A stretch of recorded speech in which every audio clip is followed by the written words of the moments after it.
Hello everyone, how are you? I think we all are good. Let's start our day with positive thinking. Today we can talk about संविधान. संविधान क्या है? तो उसे हम देख लेते हैं. संविधान, जैसे कि आप लोग देख रहे हैं कि मैंने यहाँ पे कुछ मेन चीज़ें लिखी है. मेन चीज़ें का मतलब ये है कि संविधान की हम स्टार्टिंग करेंगे आज. तो संविधान किस तरीके से है और किस तरीके से चलता है, इसमें कितने क्या अनिवार्य अनुच्छेद वगैरह, इन सब के बारे में हम डिस्कस करेंगे. उससे पहले हमें क्या है, जैसे आप लोग देख रहे हैं संविधान में क्या चीज़ होती है. हमारा पहला मैंने लिख रखा है क्या, लोकतंत्र, यानी कि प्रजातंत्र और गणतंत्र, इसको बोलते हैं डेमोक्रेसी. जो हमारा लोकतंत्र है, लोकतंत्र को ही हम क्या बोलते हैं, प्रजातंत्र हो गया, ठीक है, और गणतंत्र हो गया. यानी कि हमारा जो देश है वो कौन सी व्यवस्था पे चलता है, वो हमारी लोकतंत्र पे चलता है, ठीक है, या फिर बोल सकते हैं प्रजातंत्र पे चलता है कि प्रजा चुनती है और उसके बाद में आगे बढ़ती है जनतंत्र, ठीक है. अब इसी में इनकी कुछ डेफिनेशन है, उनके बारे में बात करते हैं. अब जैसे कि पहला कथन आप लोग देख रहे होंगे, ये जो मैंने लिखा हुआ है, इसमें क्या लिखा है, मैंने इसमें लिखा है कि जनता का शासक, जनता का शासन. अब उसके बाद में जो कुछ वर्ड्स लिखे हुए हैं, ये किसका कथन है, इस पर थोड़ा ध्यान दीजिएगा. जनता के लिए, जनता का, जनता द्वारा शासन ही लोकतंत्र है. ये जो डेफिनेशन है या फिर ये जो कथन है, ये किसका है, ये अब्राहम लिंकन जी के कथन है, ठीक है. उसके बाद में मैंने डेफिनेशन लिखी, लोकतंत्र की डेफिनेशन या प्रजातंत्र की डेफिनेशन या जनतंत्र की डेफिनेशन क्या है, उसे हम समझेंगे. जैसे कि देख रहे हैं, जनता अपने प्रतिनिधियों का चुनाव करती है. अब जैसे कि हम क्या हैं, आप क्या हैं, हम आप जनता है. अब हम ही लोग तो चुनते हैं राष्ट्रपति को, प्रधानमंत्री को, या फिर जो हमारे सीएम हो गए यानी कि चीफ मिनिस्टर हो गए, ठीक है, राज्य के. तो इन सबको कौन चुनता है, इन सबको हम ही चुनते हैं. तो उसी के आधार पे ही है क्या लिया है, जनता अपने प्रतिनिधियों का चुनाव करती है, यानी जनता खुद अपने प्रतिनिधियों का चुनाव करती है. आगे यही प्रतिनिधि देश राज्य की शासन व्यवस्था का संचालन करते हैं, और जिन्हें हम चुनते हैं यही लोग हमारा देश चलाते हैं, या हमारा स्टेट या हमारा राज्य चलाते हैं. आगे देखिए लोकतंत्र, ये भी हमारी लोकतंत्र की ही डेफिनेशन है.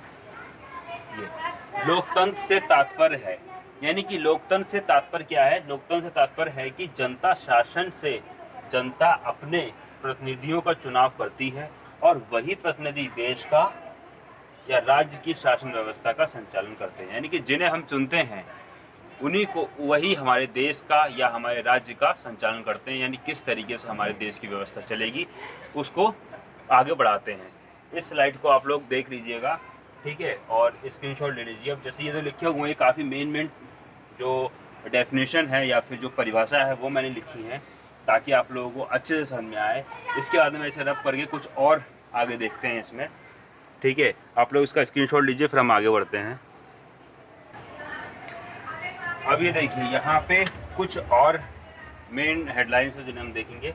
क्या कर रहा है, भारत एक लोकतंत्र है, अर्थात भारत एक लोकतांत्रिक गणतंत्र है.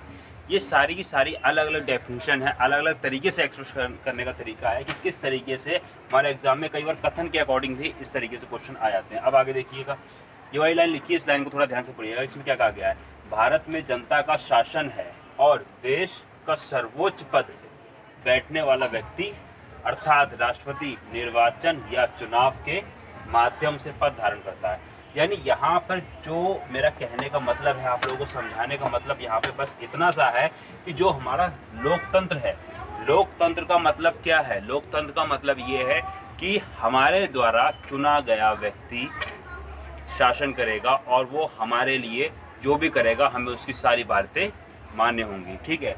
और इसमें जैसे कि मैंने यहाँ पर राष्ट्रपति का जिक्र करा है, तो राष्ट्रपति यानी कि प्रेसिडेंट, प्रेसिडेंट हमारा कौन होता है, अभी एट अ प्रेजेंट टाइम में हमारे प्रेसिडेंट कौन है, और जो प्रेसिडेंट होते हैं ये हमारे भारत का पहला नागरिक होता है, ठीक है. तो ये कुछ हेडलाइंस थी. इसके बारे में अब हम आएंगे संविधान के ऊपर कि संविधान क्या है. तो अगर हम पूछे व्हाट इज संविधान या संविधान है क्या, तो इसकी परिभाषा के अकॉर्डिंग किस तरीके से हम इसे एक्सप्लेन करेंगे उसे हम देखेंगे, ठीक है. तो आप लोग इसे नोट डाउन करें, फिर हम आगे बढ़ते हैं.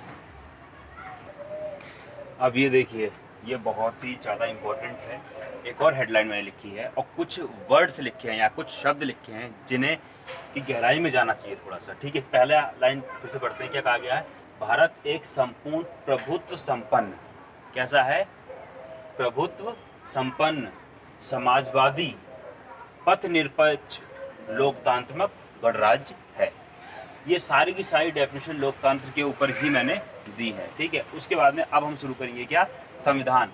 संविधान है क्या चीज़, ठीक है। संविधान किससे मिलके बना हुआ है, ठीक है। संविधान जो है, जो एक पुस्तक है हमारी, उसमें क्या चीज़ है, संविधान की एग्जैक्ट डेफिनेशन या एग्जैक्ट परिभाषा कौन सी है, उसे हम देखेंगे। इसमें मैंने 2 परिभाषा लिखी हैं, बहुत ही सिंपल लैंग्वेज में लिखी है, आराम से समझ में आएगी। पहली पढ़ते हैं। एक ऐसा विधान या एक ऐसा कानून जिसमें देश या राज्य की समस्त विधियों या कानून का सार हो। यानी कहने का मतलब यहाँ पे ये है कि संविधान क्या है। संविधान एक ऐसा विधान या एक ऐसा कानून जिसमें राज्य के बारे में और हमारे देश के बारे में सारा का सारा सब कुछ दिया हो, उसको हम कहते हैं संविधान। दूसरे शब्द में देखते हैं या दूसरी इसकी डेफिनेशन देखते हैं। दूसरी डेफिनेशन क्या है, किसी देश या राज्य की व्यवस्था का संचालन करने वाला दस्तावेज, उसको हम क्या कहते हैं, संविधान कहते हैं। यानी कि एक ऐसा रूल जिसमें पूरा का पूरा देश और उसके अंदर आने वाले जितने भी राज्य, उन सबका संचालन होता है, उसको हम क्या कहते हैं, संविधान कहते हैं। उम्मीद करते हैं आप लोगों को अच्छे से समझ में आया होगा। अब संविधान के मुख्य अंग कौन कौन से हैं, तो संविधान के मुख्य 3 अंग हैं। कौन कौन से, न्यायपालिका, ठीक है, कार्यपालिका। इस तरीके से संविधान के कितने अंग हैं, संविधान के 3 अंग हैं, ठीक है। न्यायपालिका और कार्यपालिका और एक और बचता है हमारा विधायिका, 3 है। इसको हम रफ करते हैं, उसके बाद में फिर हम संविधान के प्रमुख अंग के बारे में चर्चा करते हैं। आप लोग इसका स्क्रीनशॉट लीजिए, फिर हम आगे बढ़ते हैं। अब ये देखिए, संविधान के प्रमुख अंग यानी संविधान को कितने पार्ट्स में डिवाइड करा गया है। एक सबसे पहला हमने डिवाइड करा कार्यपालिका में, दूसरा विधायिका में और तीसरी न्यायपालिका में। कार्यपालिका शब्द से समझिए, कार्य का मतलब होता है कि काम करना, ठीक है। काम करना यानी कि हमारे देश में कौन कौन काम करते हैं, ठीक है। एक तो देश में यानी कि जो पूरे ऑल ओवर देश को जो हमारे रिप्रेजेंट करते हैं या देश को चलाते हैं, ठीक है, यानी कि राष्ट्रपति, प्रधानमंत्री। तो इन्हें जो डिवाइड करा गया है कार्यपालिका को 2 पार्ट्स में डिवाइड करा गया है। कौन कौन से 2 पार्ट्स में डिवाइड करा गया है, उसे हम देखते हैं। पहला डिवाइड करा गया है कार्यपालिका को हमने संघ की कार्यपालिका। किसमें, संघ की कार्यपालिका। संघ की कार्यपालिका का मतलब ये है सेंट्रल की, यानी कि जिसमें हमारे राष्ट्रपति आ गए, प्रधानमंत्री आ गए, ये लोग आते हैं, ठीक है। उसके बाद में डिवाइड करा गया है राज्य की कार्यपालिका, यानी कि राज्य को संचालन करने के लिए यानी कि राज्य को चलाने के लिए, ठीक है, कौन आता है, राज्य, ठीक है। राज्य की कार्यपालिका, राज्य की कार्यपालिका, राज्य की कार्यपालिका। राज्य की कार्यपालिका में कौन आएगा, राज्य की कार्यपालिका में हमारा आएगा मेन जो राज्य की कार्यपालिका होती है, यानी जो फर्स्ट मेंबर होता है वो होता है राज्य के अकॉर्डिंग होता है हमारा क्या, राज्यपाल। और संघ की कार्यपालिका, संघ के अकॉर्डिंग कौन रहेगा, संघ में कौन होता है, राष्ट्रपति, राष्ट्रपति। लेकिन सबसे बड़ा से कहते हैं अधिकारी या सबसे बड़ा मेंबर जो होता है वो ये होता है, लेकिन संचालन कौन करता है, तो इसको या फिर संघ की कार्यपालिका को संचालन हमारा करता है प्रधानमंत्री। और राज्य की कार्यपालिका को संचालन कौन करता है, यानी कि सारी शक्तियां जो निहित होती हैं राज्य की कार्यपालिका के अकॉर्डिंग राज्यपाल में होती हैं, संघ की कार्यपालिका के अकॉर्डिंग राष्ट्रपति में होती हैं, लेकिन संचालन कौन करता है, यहाँ प्रधानमंत्री करता है। कौन करता है, प्रधानमंत्री। और यहाँ कौन करता है, यहाँ करता है मुख्यमंत्री, यानी कि सीएम। इस चीज का थोड़ा सा ध्यान रखिएगा, ठीक है। आगे बढ़ते हैं विधायिका। अब विधायिका में क्या है, विधायिका भी मेन 2 पार्ट्स में डिवाइड हुई है। कौन कौन से 2 पार्ट्स में डिवाइड हुई है, तो विधायिका हमारी डिवाइड हुई है संघ की विधायिका और राज्य की विधायिका। अब इसमें क्या है, किस तरीके से है, उसे हम देखेंगे। संघ की विधायिका, संघ की विधायिका में आ जाएगा हमारे संसद। संसद में हमारा क्या क्या आता है, लोकसभा, राज्यसभा और राष्ट्रपति। तो इसको डिवाइड करा गया है दो पार्ट्स में। तो इसको हम इस तरीके से लिख सकते हैं, संघ की विधायिका, संघ लिख देते हैं सीधे, संघ की विधायिका, और ये हो गया हमारा राज्य की विधायिका। अब इसमें जो मेन चीज है वो क्या है, इसमें जो आता है हमारा क्या आता है, संसद। और संसद में क्या क्या कौन कौन से आते हैं, संसद में आता है हमारा राज्यसभा, दूसरा आता है लोकसभा, और लास्ट राष्ट्रपति। ठीक, अब बाकी बचा हमारा राज्य। तो राज्य में हमारे कौन कौन से आते हैं, राज्य में हमारा आएगा, इसमें ज़्यादा कोई नहीं, जो हमारे इसका जो संचालन करेगा वो राज्यपाल करेगा। क्यों, यहाँ पे क्या है, संघ की है, दोनों चीज़ें वही है, बस रिलेट करना है कि किस तरीके से हो रहा है। कार्यपालिका यानी कि कार्यपालिका, संघ की कार्यपालिका, तो संघ की कार्यपालिका यानी कि जो कार्यपालिका है दो पार्ट डिवाइड हुई। दो पार्ट्स कौन कौन से, संघ की कार्यपालिका, दूसरा है हमारा राज्य की कार्यपालिका। संघ की कार्यपालिका का जो जिसे कहेंगे कि किसके हाथ में होती है, तो संघ की कार्यपालिका होती है राष्ट्रपति के हाथ में, लेकिन संचालन कौन करता है, संचालन करता है प्रधानमंत्री।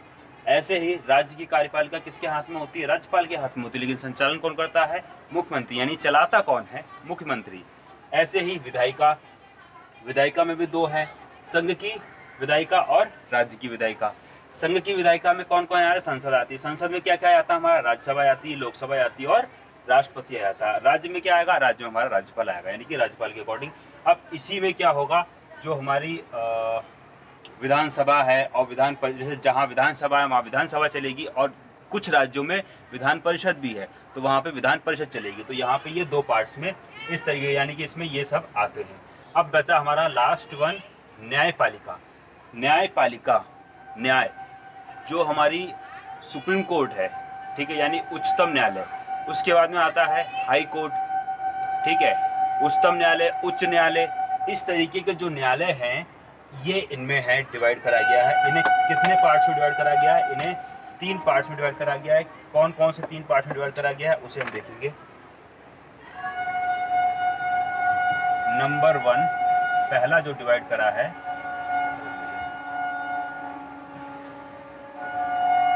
पहला जो है हमारा डिवाइड कराया गया है वो उच्चतम न्यायालय, यानी कि सुप्रीम कोर्ट जिसको हम बोलते हैं। क्या है, उच्चतम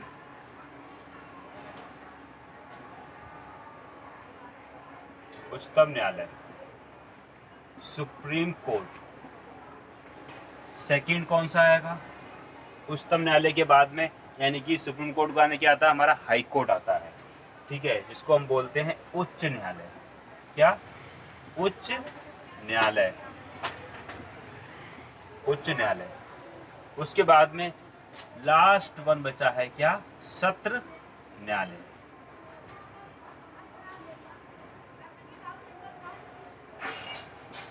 लास्ट कौन सा बचा है हमारा, सत्र न्यायालय। अब इसको डिटेल में हम लोग कल पढ़ेंगे। अब इसी में किस तरीके से, अब जैसे सुप्रीम कोर्ट या जिसको बोलते हैं उच्चतम न्यायालय, न्यायपालिका 3 पार्ट्स में, उच्चतम न्यायालय, उच्च न्यायालय और सत्र न्यायालय। उच्चतम न्यायालय यानी सुप्रीम कोर्ट कहाँ है, ठीक है, और ये हमारे भारत में कितने होते हैं, तो सुप्रीम कोर्ट हमारे पूरे भारत में एक ही होता है, और जो सुप्रीम कोर्ट है वो कहाँ है हमारा, दिल्ली में स्थित है। ऐसे ही उच्चतम न्यायालय, उच्चतम न्यायालय क्या है, हर स्टेट में होता है, और इसकी एक खंडपीठ भी होती है, यानी कि एक ब्रांच होती है। और उसका है सत्र न्यायालय। सत्र न्यायालय बोले तो जो छोटी छोटी होती हैं, जैसे कि एक कानूनी अपराध होता है, ठीक है, और एक घर गृहस्थी वाले आपस में जो लड़ाई होती है, उनके अकॉर्डिंग उसे डिवाइड कराएंगे, वो इसमें डिवाइड कराएंगे। इन सबको डिटेल में हम कल पढ़ेंगे। ये अभी मैंने एक नॉर्मल सा पाई चार्ट दे दिया ताकि आप लोगों के दिमाग में स्टैक हो जाए कि किस तरीके से चल रहा है। एक बार फिर से रिवीजन मार देता हूँ जल्दी से। संविधान के प्रमुख अंग, संविधान के 3 अंग कौन कौन से हैं, न्यायपालिका, कार्यपालिका और विधायिका। कार्यपालिका में कौन कौन आता है, संघ की कार्यपालिका और राज्य की कार्यपालिका। संघ की कार्यपालिका में कौन कौन आते हैं, संघ की कार्यपालिका यानी कि सेंट्रल गवर्नमेंट। सेंट्रल गवर्नमेंट में क्या आता है, राष्ट्रपति, और राष्ट्रपति के जो शक्तियां हैं या उसका जो संचालन करता है वो कौन करता है, प्रधानमंत्री करता है। ऐसे ही राज्य की कार्यपालिका, या राज्य की कार्यपालिका बोले तो राज्य की संचालन जो मेन जो है वो कौन है, राज्यपाल है, लेकिन संचालन कौन करता है, मुख्यमंत्री द्वारा होता है। ऐसे ही आते हैं विधायिका पे। विधायिका भी जो हमारी डिवाइड है, एक संघ की विधायिका और राज्य की विधायिका। संघ की विधायिका में संसद आ गई, संसद में जो आता है वो आ गया, उसका इधर राज्यपाल, और फिर उसका विधानसभा विधान परिषद जो आती है वो आ गई। ऐसे ही न्यायपालिका, न्यायपालिका 3 है, एक उच्चतम न्यायालय, उच्च न्यायालय और सत्र न्यायालय। ठीक है, तो ये 3 थे। उम्मीद करता हूँ आप लोगों को अच्छे समझ में आया होगा। कल इन्हीं को हम बाकायदा डिटेल में पढ़ेंगे ताकि और अच्छे समझ में आए। और उम्मीद करता हूँ आप लोगों को समझ में आया होगा कि संविधान है क्या चीज़, संविधान की प्रॉपर डेफिनेशन क्या है, लोकतंत्र क्या है, प्रजातंत्र क्या है, डेमोक्रेसी क्या है। इन सब के बारे में मैंने अच्छे से डिटेल में आप लोगों को बताया है। वीडियो कैसी क्या लगी बताइएगा। और लास्ट में यही बोलेंगे कि जो अगर आप लोग अभी नए हैं हमारे चैनल पर तो चैनल को सब्सक्राइब कर लीजिए, बेल आइकन प्रेस कर लीजिए, ताकि जल्दी से जल्दी नोटिफिकेशन आप तक मिलता रहे। तो मिलते हैं नेक्स्ट वीडियो में, तब तक के लिए जय हिंद, जय Bharat. Thanks for watching our video.